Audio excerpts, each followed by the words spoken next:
నమస్కారం సార్. గౌరవనీయులైన నారా లోకేష్ గారికి మా విన్నపం అండి. నా పేరు జేఎం సురేష్ కుమార్, మా వైఫ్ పుష్పావతి, నా కూతురండి పునర్వికశ్రీ.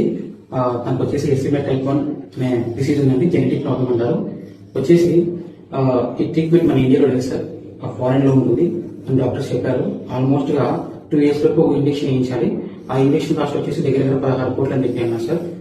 ప్రజెంట్ వచ్చేసి పాపకి 11 నెలలు. ఈ డిసీజ్ వచ్చేసి 5 months తర్వాత బయటపడింది సార్. మేము హైదరాబాద్ లో రెయిన్ హాస్పిటల్లో చేయించుకుంటున్నాము. సార్ చెప్పింది ఏంటంటే విత్ ఇన్ ఒక 1 year 1.5 year ఇంజెక్షన్ వేస్తే తను బాగుంటుంది, లైఫ్ టైం తక్కువ ఉంటుంది అని చెప్పారు. ఇప్పటిదాకా 11 months సార్. ప్రజెంట్ అయితే పాప బాగానే ఉంది, త్వరగా ట్రీట్మెంట్ చేసి తను బతుకుతుంది సార్. ఇంకొకటి ఇలా ఉందని చెప్పేసి నేను ఎలాగైనా నా పాపను కాపాడుకోవాలని చెప్పేసి ముందుకు వచ్చాను సార్. అలాగే గవర్నమెంట్ సపోర్ట్ కోసం, పబ్లిక్ సపోర్ట్ కోసం ముందుకు వచ్చాను. దాదాపుగా పబ్లిక్ నుంచి అంటే జనాభా నుంచే ఇప్పటిదాకా దగ్గర 10 కోట్ల దాకా అమౌంట్ వచ్చింది సార్. రిమైనింగ్ ఒక 6 కోట్లు ఉన్నాయి. అది కూడా మీ ద్వారా మీరు కంటరిస్తే ఖచ్చితంగా మా పాప ఇంజక్షన్ వస్తుంది.